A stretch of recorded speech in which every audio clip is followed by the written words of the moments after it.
Good evening, you're watching the news on Croatian television. The Croatian Exporters Association held its 13th convention in Zagreb today. The convention was attended by top state officials, including Prime Minister Andrej Plenković. The president of the association, Darinko Bago, noted that exporters are the primary mover in the economy, while the Prime Minister announced new measures aimed at increasing exports. Last year, exports rose by almost 17%. As exporters, we expect some active measures for our sector, healthy administration, a lower fiscal burden on labor and reduced contributions, as well as creating the conditions to reduce our dependence on the tourism sector. This does not mean distancing ourselves from the tourism sector, just creating conditions. Government's policies are aimed at three areas. The first is a more favorable, safer and more predictable business environment. The second is the technological and innovative capabilities of companies for raising the quality of exports. And the third is an efficient public administration and judiciary. Meanwhile, Mate Rimac, the owner of the Rimac electric car manufacturer, which is known for producing the world's fastest electric car, the Concept 2, continues to attract international attention.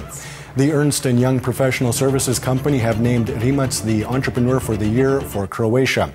Rimac, along with 55 entrepreneurs from around the world, is now in the running for the Ernst & Young World Entrepreneur of the Year award. The winner will be named in Monaco on Saturday. Croatia's Interior Minister Davor Božinović was in Berlin today, where he met with his German counterpart Horst Seehofer. The focus of their talks was on the potential increased influx of illegal migrants along the so-called Balkan route.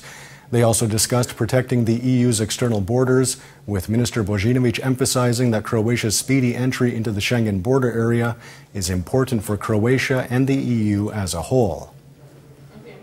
Increasingly, the issue of security is being raised as the foundation of all those prospective policies designed to bring about a higher living standard for all citizens of the European Union. But without a strong security situation in Europe, everything else can be brought into question at a moment's notice. As of midnight tonight, toll prices on Croatian highways operated by the Hrvatske autoceste company and the Autoceste Rijeka-Zagreb company will go up by 10%. The toll for the Krk Bridge will also go up and will stand at 39 kuna. The new seasonal prices will be in effect until September 14th. Prime Minister Andrej Plenković said the decision was in line with efforts to reduce debts in the road sector. In this way, we are accelerating the reduction of that debt, and I think that in the long term this is a good decision for the sustainability of our roads without monetization, which is something that should not be forgotten. And on a lighter note, for the 7th year running, Paradise Beach on the island of Rab is hosting a festival of sand sculptures. Artists from Croatia and the world over have converged to the town of Lopar to participate in the event and amaze locals and tourists alike. The festival on Paradise Beach is unique as participants are not allowed to use binding agents.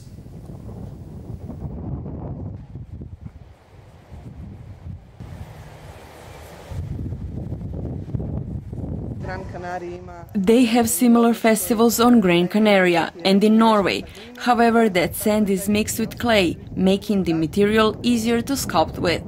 Very, very nice. We've been coming to Lopar for 45 years now, and in recent years during the time of this festival.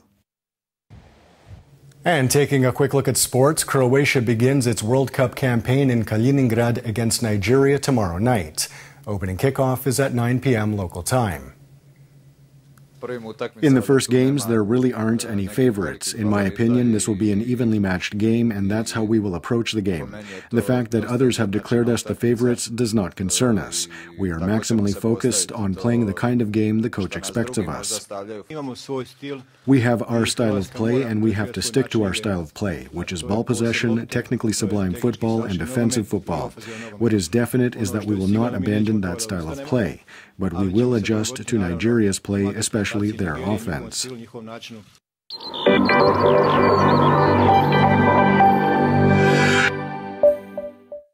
And now the forecast for tomorrow. Partly sunny with variable cloud cover. There will be some light rain in places, primarily in eastern parts of the country and on the southern and central coast, where there could be some thunderstorms. There will be a moderate to strong northeasterly on the coast. The foot of the Velebit Mountain will see gale-force gusts, while the open seas will see a strong to gale-forced northwesterly. Morning lows of 12 to 17 degrees Celsius in the interior, 18 to 23 on the Adriatic, will give way to highs of 21 to 25 degrees inland and 25 to 30 in the Istrian and Dalmatian hinterland and on the coast. The 3-day forecast for the interior calls for more sun on Sunday and at the beginning of the week, but it will not be entirely dry, with showers most likely on the last day of the weekend. Temperatures will continue to increase gradually, but it will not reach earlier highs in the first half of the week. The coast will, however, see warm temperatures on Sunday and even hotter temperatures at the beginning of next week. It will be predominantly sunny with only a chance of some showers or thunderstorms in southern Dalmatia on Sunday. Northeasterly winds will gradually die down on Sunday, however, the foot of the Velebit Mountain could still see a strong northeasterly on Sunday.